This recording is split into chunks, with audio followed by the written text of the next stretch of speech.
Hi guys, I am Amy and X Factor Labs has asked me to share my reports with you and the process that I took when I received them to kind of understand this plethora of information and how I analyzed and was able to optimize my results with it. So I did 3 tests. I did the methyl detox test, the cellular nutrient test, and the food sensitivity test. The question we obviously ask ourselves once we get the reports back is like, now what? Now what do I do? So the first thing I did was I grabbed some highlighters. I grabbed, if you want to go grab these things, do it, but obviously a pen and paper to write down as well. Push pause and go grab them. Now the pink highlighter is for the severe, orange would be for the moderate, and yellow for the mild, and the green is good for go. So that's how we'll be using these highlighters. Because first, let's look at the food sensitivity test. I'm sharing with you my actual test results. You can see that I definitely have plenty of sensitivities to stay away from. So what I started with the pink highlighter, I would obviously highlight the oyster. Do know that I would just stay away from your severe ones. So why go there, right? And then take your orange highlighter and highlight any foods that relate to what you would actually eat. Like for me, acorn squash, I don't really eat that. So I'm not going to put my energy, time, and focus on acorn squash.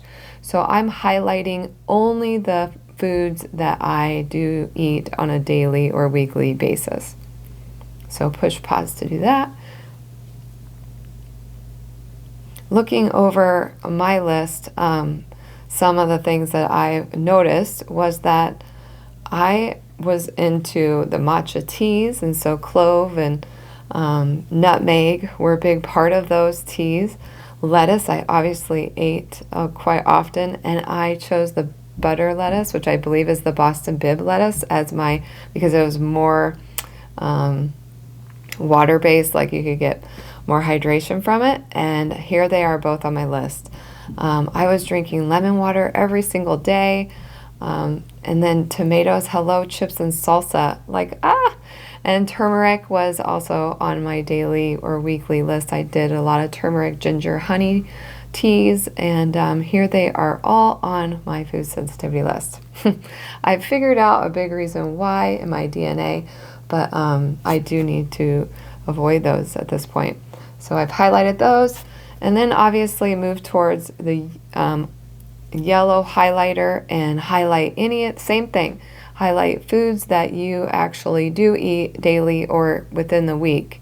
Foods that you know you need to avoid.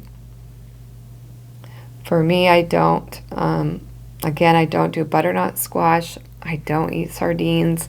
I'm not going to put my energy and time in worrying about those because I know I don't already eat them, but I do need to highlight the ones that I know I eat on a regular basis. What this is doing is it's physically giving you that connection as well, visually and physically. So the yellow highlighter is telling yourself, I need to watch out for these different foods in my life. So yeah, that physical and visual connection really helps that get inside the brain a little longer. And then I have determined on my list that 8 of these and 13 of these foods from my moderate and mild list I eat on a daily basis. So I think I wrote down 52 total foods that I know I need to stay away from on a weekly basis that I was eating. So no wonder why I might be more inflamed. I might have some of the issues that I've been having a hard time shaking. So unfortunately, these are the foods that I need to watch out for. And lastly, again with the green highlighter, now you're going to tell your brain these are a go. These foods are the foods that I know I will eat. I only highlight the foods that you know you will eat. Okay, so I'm not going to highlight fava bean because I'm not even sure what that is. So I'm not going to worry about it. I'm going to stay focused on the foods that I know I will eat. So do that. have some fun, highlight those winners, those foods that you know you can't eat. Now, if you turn the page, your test results explained. What I would do here is I would highlight those recommendations. So what they're saying is if it's red for the severe sensitivity, you want to remove it from your diet. It says strictly avoid it for 6 months. If it's there, it's probably there for a reason. For me, I'm just going to avoid it. I don't have a lot of severe ones, so at this point, obviously, I'll just avoid it, period. But they do suggest that you strictly avoid it for 6 months. As for the orange, I highlighted strictly avoid for a minimum of 3 to 6 months. So that's your moderate. For me, I'm on 3 months, and I'm doing pretty good. I did really well for a long while, and then, you know, life happens. So I'm up to 3 months right now. I'm going to keep that going. I've had some trouble with tomato. Here, I love tomatoes, so I've snuck that in. But I've also, because I've snuck it in, have realized the impact that tomatoes have had on me. As for yellow, it says avoid for a 3-month period. I would do it. Why not? Just do it. So take this information and apply it and strictly avoid your mild, moderate, and severe food sensitivities for 3 months minimum. As for green, they do suggest to continue to rotate your food because if we're sensitive already, it means something else is happening in our body. Mine is a tribute to my methyl detox test that I'll show you, but they do suggest that you rotate your green foods. You should rotate foods in general, no more than every other day, and they suggest a 4-day cycle for the most part. And as for the blue, definitely check it out. It's about the candida, gluten, and sugars and its impact, so highlight what you see as fit in that section for yourself. Now, when you turn the page, you'll see all those food sensitivities listed out for you. What this is good for, I mean, we all know what an artichoke is, right? Or we know what Boston bib lettuce is. But the thing is, they do say what is useful, don't just bypass this page.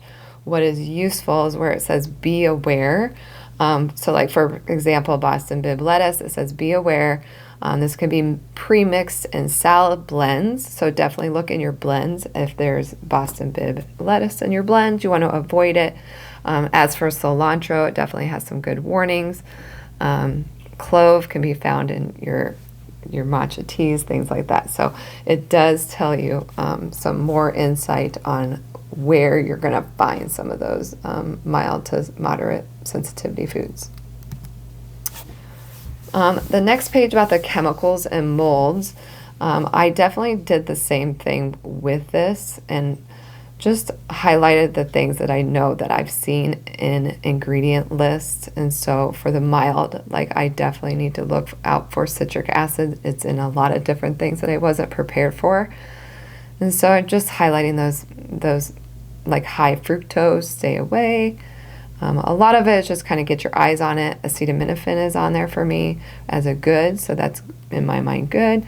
But amoxicillin was on my mild, so some things to watch out for. Definitely take a look and see and highlight which ones seem relevant to you. And then the functional foods and medicinal herbs absolutely do the same things. Where this list can come in handy is with your beauty products, deodorants, shampoos, makeups, those kind of things. Like, believe it or not, they're in everything. So definitely take a look into your beauty products for that. I also like, if you do some protein powders, things like that, definitely take a peek. I ended up highlighting again those that I come in contact with. So I know now my moderate that I'm going to watch out for aloe vera in products. I was doing like a greens blend, and it had the barley in it and all these healthy spirulina in it, and here they both ended up on my sensitivity list, so that was kind of disappointing, but now I know. I found these the page with the small version of your food sensitivity list very useful. So what I did is I actually cut them out and I laminated them. You could do that with like tape. You could tape both sides and then trim it out, whatever you could do to kind of get yourself set up. But that way I had it on the go. I put it in my car. It really helped me originally kind of get to memorize what's on my list, but I still frequently refer to it. And then, yeah, I definitely would do this, even for your beauty products, like all of it. Like if they did not print what was that? The medicinal herbs, I would definitely print that one too, and get it in your hands because it's useful. I use it every time I go to the store, every time I'm looking at a product, I'm using it to double check, is it on my list? So, all right. Now, this is the methyl detox test. This one is actually mine. Definitely print it in color because the colors matter. If it's a yellow, for like my COMT is yellow, that means I did get the variant from one of my parents. And like the MTHFR variant is red, which means I have a double variant, so I received that variant from both of my parents. Now you'll talk with you'll have a consult with a registered dietitian, and she could help you analyze this further. You definitely want to give her those results. She'll be able to see that too, but also your DNA coach, your trainer, your coach needs to know this information as well, because they can help you as well with diet and I think mainly diet, but so all of this personally is over my head. So what I did is I took thorough notes when I talked to the registered dietitian. What I would suggest is prepare a list of your medical history. So prior to talking with them, prepare that medical history list. Things like autoimmune disorders or kidney issues or whatever issues you may have had, whether they've been diagnosed or not, definitely just kind of prepare those. Analyze your reports thoroughly before meeting with her so you have as much knowledge as possible, and then research anything that you can ahead of time. So if you're having a question of what does COMT impact, get some prior knowledge so that when you're talking to her, you're not starting at ground zero. And then from your medical history, your analysis of your reports, and your research, prepare a list of specific questions for that dietitian. This absolutely helped me capitalize on the time I spent with her on the phone. So, and when you talk to her or to the registered dietitian, take good notes, ask the questions, and be prepared to think about what foods would benefit the variants that I'm dealing with. Here, just a sample note real quick. So like the COMT, I learned quickly, like from her, she rattled out a lot of the issues that come with the COMT variant. And she did she did say that this is a histamine issue. Brain chemicals were a part of that. The way I process toxins, hormones, stress, oxidation, thyroid, and metabolism, all of that is impacted by the COMT variant. And so that I'm prepared now to actually research more into that after the phone call with her as well. As for the cellular micronutrient test, this particular report is a lot to process, a lot of words that I had to kind of look up as well. But one thing I would recommend when you're talking to the dietitian is she's going to know a lot about each of these nutrients, the micronutrients. And so for me, like the biotin, it looked like it was insufficient. And so what I basically asked what each of these things impacted, and it impacted the energy in my hair. Iodine impacts the thyroid. Lithium impacts like depression and mental status, those kind of things. Iron, we know about energy, but be prepared to take little side notes on your reports so you understand what each of your insufficiencies may impact. So, and as for the antioxidants and anti-inflammatories, the highly protective, you want to add it into your diets or into your vitamins or supplements. So if my cells impacted were highly, like my cells said that the nutrient or the antioxidant was a highly protective, that meant that they reacted well to that particular antioxidant. So definitely want to bring those into my diet. And as for the form on the right where it says micronutrients to address, those red triangles are to show that those are the insufficient nutrients that I want to address from the initial report. So I was always wondering, why is this triangle red? Why is this one yellow? So that's part of that reason why. So, and then you may have gotten a vitamin lab, like custom personalized vitamin report, and so did I. So I wanted to kind of show you what that is all about. Now keep in mind, this basically takes those insufficient nutrients that you have and wants to help you supplement. So it's kind of more algorithmic like, and it takes your highly protective foods or nutrients and tries to create this personalized vitamin or supplement for you. With your dietitian, you can work with them on a custom vitamin. They will work with it even more specifically, especially when you bring in your methyl detox test. With my COMT variants, we wanted to change a couple things, and so that really impacted that custom report. It got even more specific knowing what my methyl detox test is, because I believe this pulls from the cellular micronutrient test. What else? Oh, other than that, I thought I would show you a couple other things that X Factor Labs has done. So X Factor Labs, this is the vitamin, the custom vitamin that I receive. It comes in this pouch. It tells you how many to take in one day. I do separate them out. I don't take all of them in one day.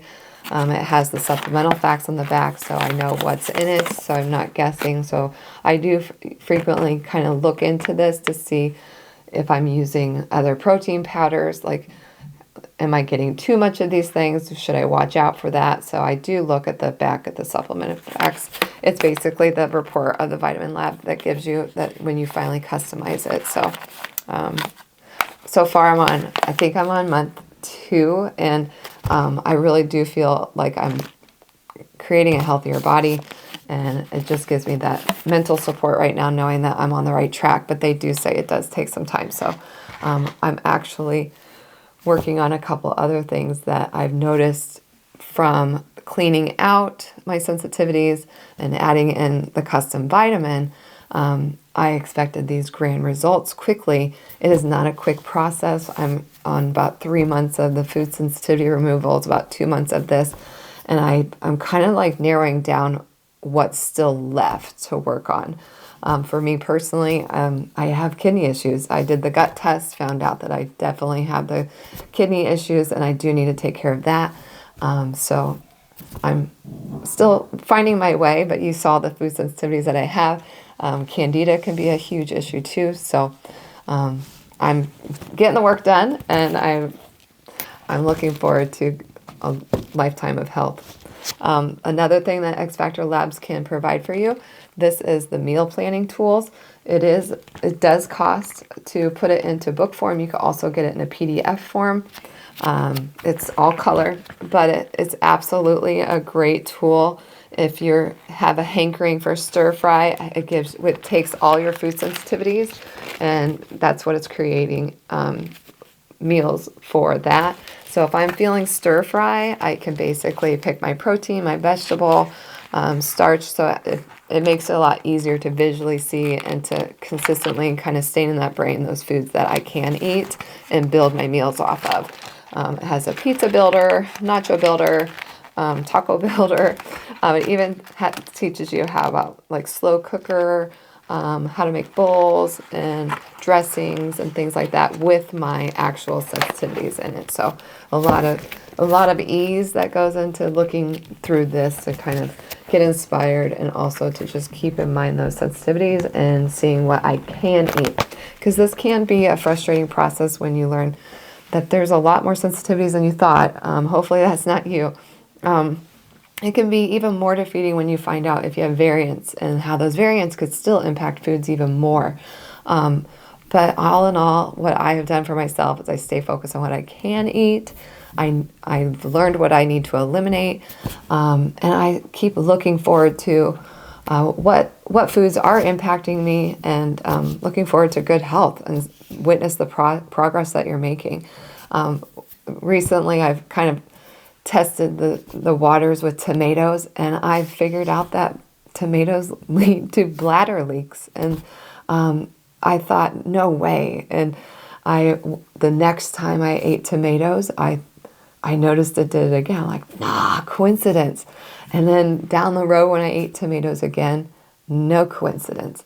Absolutely, that is impacting my bladder leaks. So I have learned that tomatoes cause inflammation in areas that are unseen.